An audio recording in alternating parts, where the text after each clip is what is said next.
बिस्मिल्लाहिर्रहमानिर्रहीम। आज के लेक्चर में हम डेज़र्ट इकोसिस्टम को डिस्कस करेंगे। डेज़र्ट इकोसिस्टम एक ऐसा इकोसिस्टम है जहाँ पर बहुत कम पानी होगा, टेम्परेचर ज़्यादा होगा और कभी कभार कम टेम्परेचर में भी डेज़र्ट एग्जिस्ट करते हैं क्योंकि वहाँ पर पानी की मिक़दार बहुत कम होती है। तो इस टॉपिक में हम कुछ डेज़र्ट्स के दरमियान डिसिमिलरिटीज़, सिमिलरिटीज़, टाइप्स डेज़र्ट के अंदर रहने वाले एनिमल्स, डेज़र्ट में होने वाली रेनफॉल को डिटेल से डिस्कस करेंगे। अंटार्कटिका, आर्कटिक, नॉर्दर्न अफ्रीका और मिडल ईस्ट में ज़्यादातर जो मेन डेज़र्ट्स हैं वो पाए जाते हैं।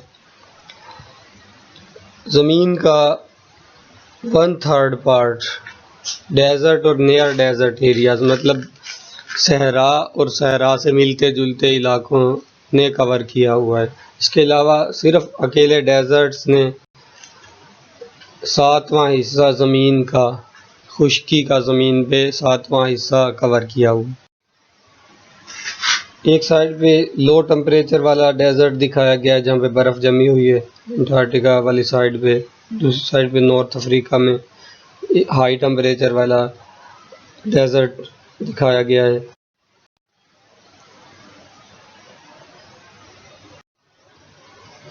डेज़र्ट इकोसिस्टम को कुछ चीज़ें यूनिक बनाती हैं डिफरेंट इकोसिस्टम से, दूसरे इकोसिस्टम से।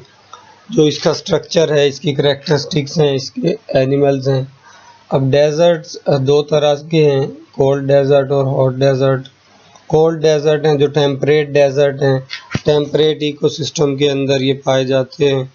टेम्परेट क्लाइमेट में तकरीबन ये रीजन बनता है टेम्परेट के लिए।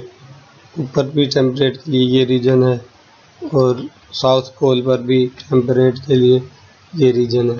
सब ट्रॉपिकल जो हैं वो इक्वेटर के आस पास पाए जाते हैं जिनका अभी जिक्र किया, इतने एरिया में, साउथ साइड पे भी और नॉर्थ साइड पर भी।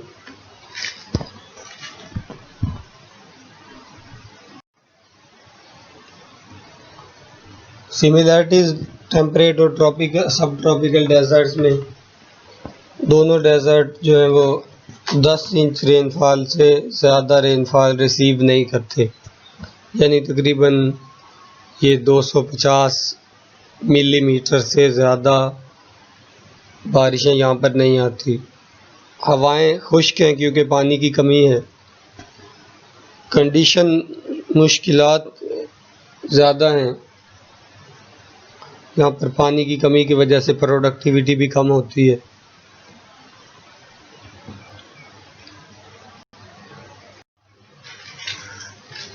सॉइल की बात करें तो रॉकी सबस्ट्रेटम है, secondary rainfall and high evaporation, hot and cold weather, prevailing wind action, poor soil moisture and water resources, ये सारे करैक्टर्स हैं डेजर्ट के। हवाएं तेज़ होंगी, गर्मी सर्दी का मौसम शदीद होगा और सॉइल के अंदर मॉइस्चर बहुत कम होगा जो कि प्लांट को सपोर्ट करे।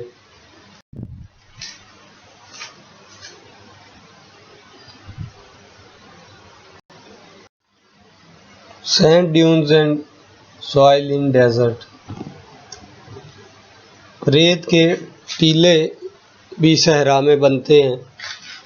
Dunes are large piles of, ढेर, पाइल्स का मतलब बहुत सारे रेत के ढेर बनते हैं हवा की वजह से और जिनकी ज़्यादातर हाइट पहुंच सकती है 250 मीटर तक ज़मीन की सरफेस से ऊंचाई तक।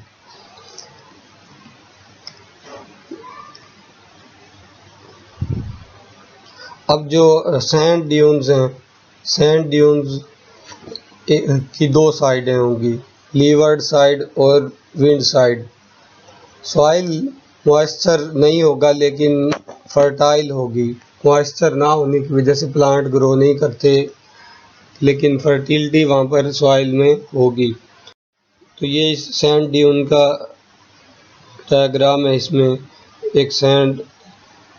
एक विंड साइड है, एक स्लिप फेस है जहाँ पे मट्टी आगे आगे गिरती जा रही है, इस साइड से मट्टी इकट्ठी होती जा रही है।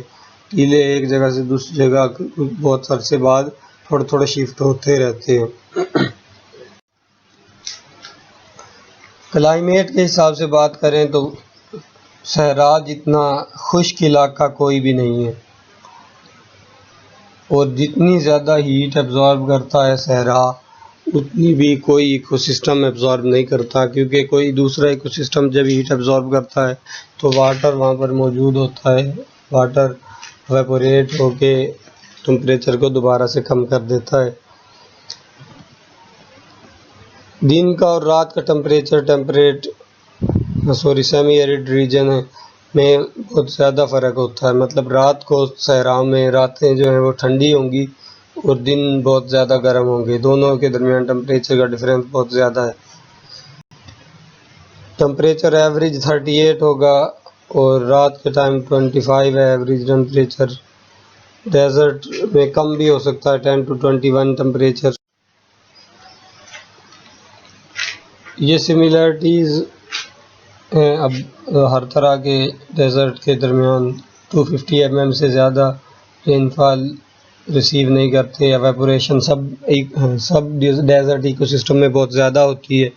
20 टाइम्स एनुअल प्रेसिपिटेशन है जो उससे भी ज़्यादा है। मतलब 1 गुना अगर बारिश आती है तो 20 गुना एवेपोरेशन होती है। ज़मीन वाला पानी भी जो एवेपोरेट होता रहता है हर टाइम।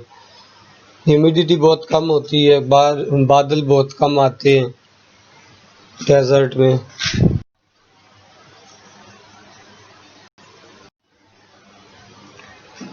एरोयोज and oasis. एरोयोज ऐसी नदियों को कहा जाता है जो सहरा में बनती हैं जब बहुत ज़्यादा अगर बारिश आ जाए इकट्ठी कभी कभार, तो उस दौरान पानी के बहाव के लिए नदियाँ बनती हैं। दूसरी साइड पे ओआसिस है। ओआसिस ज़ेर ज़मीन पानी अगर ऊपर आ जाता है सहरा में, वाटर टेबल राइज़ कर जाए अगर, तो पानी इकट्ठा हो जाता है अक्सर रेत के टीलों के दरमियान या पहाड़ों के दरमियान। अगर कोई रॉकी डेजर्ट है तो अब इस पानी पे एनिमल्स और ह्यूमन सरवाइव करते हैं डेजर्ट में।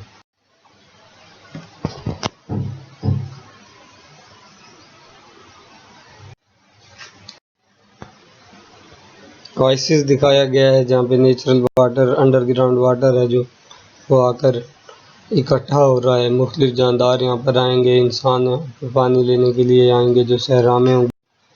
डेजर्ट्स की type and tropical desert, topographical deserts. और सॉइल की बेस पे बात करें, अगर सॉइल के टेक्सचर की बेस पे, क्योंकि सॉइल का टेक्सचर जो होता है वो सैंडी, कलेई, यानी कि चिकनी मिट्टी वाला जो सहरा होगा वो कलेई डेजर्ट होगा। रेत वाला जो होगा वो सैंडी डेजर्ट है जिसमें पत्थर होंगे। स्टोनी डेजर्ट जिसमें पहाड़ होंगे वो रॉकी डेजर्ट होगा।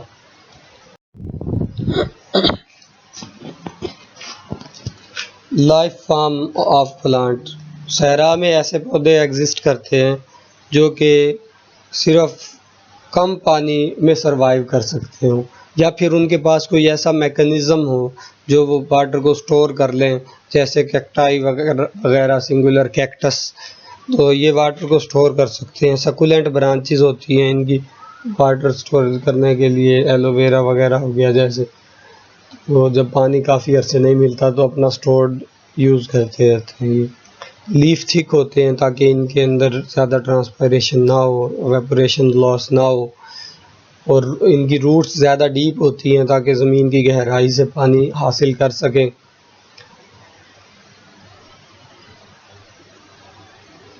और प्लांट्स ऐसे होते हैं जो कि बहुत ज़्यादा टेम्परेचर में, वरना तो फोटो रेस्पिरेशन स्टार्ट हो जाती है, फोटोसिंथेसिस स्लो हो जाती है, फोटो रेस्पिरेशन होना शुरू हो जाती है आम तौर पे।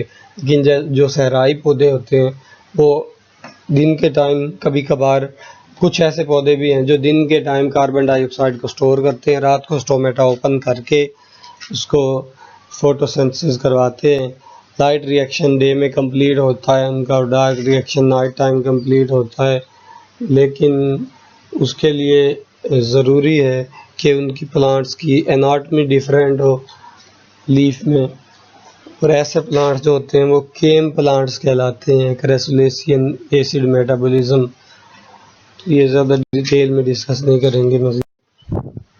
फाना ऑफ डेजर्ट, एनिमल्स भी यहाँ पर ऐसे होते हैं जो पानी की कमी में सरवाइव कर सकते हैं। कुछ इंसेक्ट हैं जिनकी बॉडी से ट्रांसपायरेशन ज़्यादा नहीं होती, और तकरीबन जितने भी एनिमल्स हैं वो अंडरग्राउंड बरो करते हैं, ज़मीन में दब जाते हैं, दिन के टाइम रात के टाइम बाहर निकलते हैं।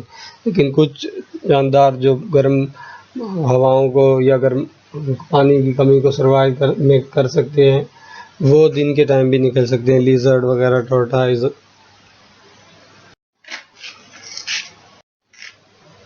सबसे जो इम्पोर्टेंट एनिमल है वो कैमल है। कैमल को शीप ऑफ डेजर्ट भी कहा जाता है। कैमल ना कि खुद सरवाइव करता है, बल्कि इंसान को भी एक जगह से दूसरी जगह पर लेके जाने में हेल्प करता है, कि वज़न वगैरह को पूरे सहरा में बहुत थोड़ी खुराक और थोड़े पानी के साथ।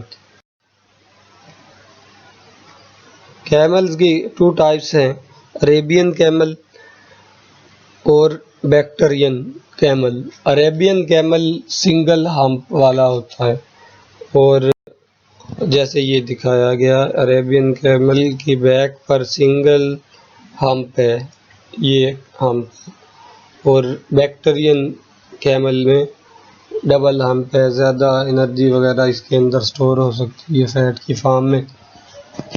अगर एक थर्स्टी कैमल है तो वो 200 लीटर तक भी वाटर ड्रिंक कर सकता है। एनुअल प्रोडक्शन पानी की कमी की वजह से बहुत कम है, 30 से 300 तक भी है, और एवरेज जो है 180 gram per square metre per year dry mass biomass बनता है।